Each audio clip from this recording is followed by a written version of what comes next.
It's my pleasure to introduce Lucinda Holt as the next reader. Lucinda is director of the Writers Studio online program. She edits Sex, Etc., a national sexual health magazine and website written by teens for teens. Her work has appeared in the anthology What Your Mama Never Told You. She's currently at work on a novel. Lucinda?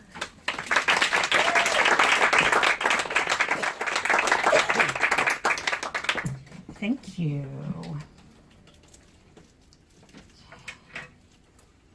So,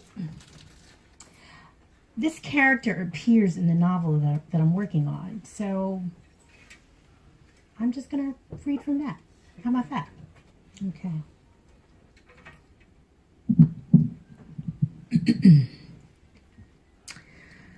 When Lola walked into the hospice reception area, she mused over what sort of reception one gets when you arrive in a place where all you do is wait for people to die. The hospice wasn't hospital-like. It didn't have the things Lola associated with hospitals: the clinical fluorescent lights, the beeping machines, or that faint smell of sanitizer mixed with urine, the whole experience of which is supposed to somehow reassure you that someone in that place can fix whatever is wrong with you. There was none of that in hospice. No one was pretending that any of the patients would somehow be well one day or ever walk out of the building alive.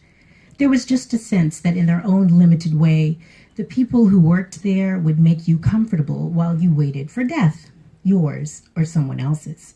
So it made sense that this place seemed more like a hotel, not a high-end hotel.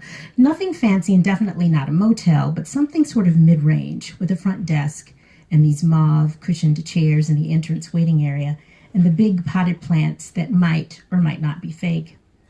It was in this place that Lola had come to support and comfort her mother, who was waiting for Ernest to die. Ernest was a family friend. He had been Lola's father's best friend. Ernest had been there when Lola's father died. Lola wondered if she got some sort of points for showing up now to see Ernest. Lola needed points. On her best days, she was a good enough mother to her son Ralph and an indifferent wife to her husband Monty. On her worst days, she resented her husband Monty for expecting her to be some sort of biblical helpmate, a sidekick, a maid, chef, and whore. 15 years ago, Lola had married Monty A. Ward, a rather staid man who believed he needed and deserved some sort of mid-20th century ideal of a wife. Being that wifely ideal was something that Lola had tried and failed at. And out of resentment, Lola did things she wasn't proud of. When her coworker Darren texted her flirtatiously, she flirted back because she liked the attention. Who doesn't like attention? And just last night, when Darren asked for pictures of her feet, she didn't hesitate to send them. Is it sexting if you send photos of your feet? When he began to give her art direction to ask for better lighting and more of the soles of her feet in the photos, Lola complied, or tried to comply, contorting her body to get just the right shot of her decently pedicured, sandal-ready feet. And when Lola's photo elicited a dick pic from Darren, she suddenly felt very tired and just wanted to crawl into bed. She had no desire to see Darren's semi-erect penis in a photo. Perhaps a more erect penis would have been a boost to her 42-year-old ego. But this photo seemed like the best one could expect from a man of a certain age who was likely on blood pressure medication. Not wanting to insult Darren and having no experience with dick pics, Lola had sent the word nice in response to the photo and immediately regretted the exclamation point. It was too much and clearly read as disingenuous. It was this sort of behavior that had Lola agree to show up at hospice when her mother had called and asked her to come. Going to hospice would reassure Lola that she was indeed the decent person she thought she was.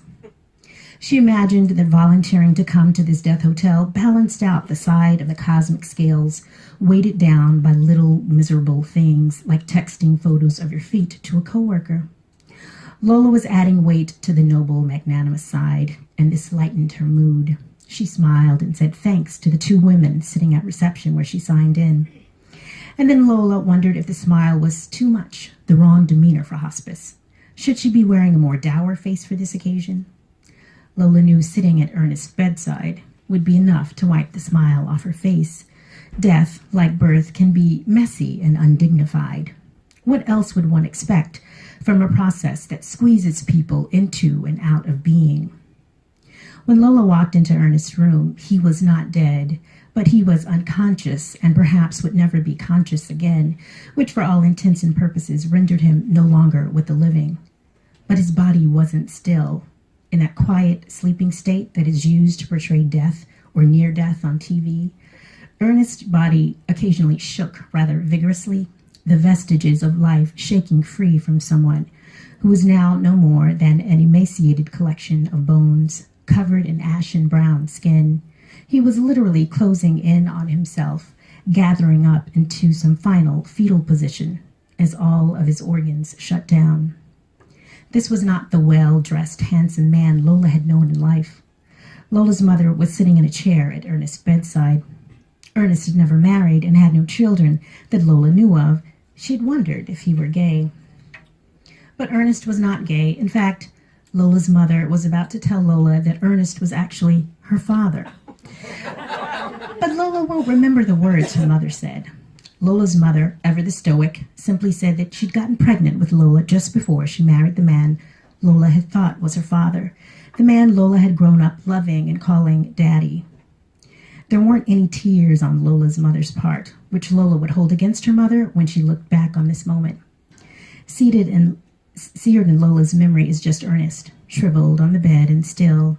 At some point during Lola's mother's confession, Ernest had stopped trembling, died. The man, a family friend, now her father, who had been there for every birthday party, dance recital, and play, as well as Christmas and graduation, was gone. Lola had been friendly with Ernest, but had never paid him a lot of attention. He was just her father's friend. That she had basically ignored Ernest, her father, her entire life, because her mother never told her who he was, made Lola feel like a sun was trapped in her chest and emanating heat through her skin. Lola also felt ashamed that the plot of her life from conception was some sort of made-for-TV drama. Lola won't remember the doctor who came in and noted Ernest's time of death. She won't recall the drive from hospice to her mother's house. Lola will remember her mother's words, "I know I should have told you sooner." But that line seemed to Lola to apply when you forget to tell someone to make a right at the next light. Not when it came to telling someone who her father was. Lola then drove to a grocery store, where she stood in the aisle with the adult diapers, which made her think of the urine bag that had been hanging from the side of Ernest's bed. She started to do Kegels because she didn't want to be an old woman who pisses herself or has to stroll down the adult diaper aisle trying to choose the best bladder leakage underwear. But Lola knew this could happen to her, which sent her into a frenzy of Kegels. That honorable, light feeling she had had several hours ago in hospice was gone, replaced by a void that Lola planned to fill with things she didn't realize existed or that she desperately needed until she walked into this vast temple of food. Gluten-free, white and black, dark chocolate drizzled popcorn made from non-GMO corn. She threw 4 bags into her cart because they were on sale, 2 for $4.99.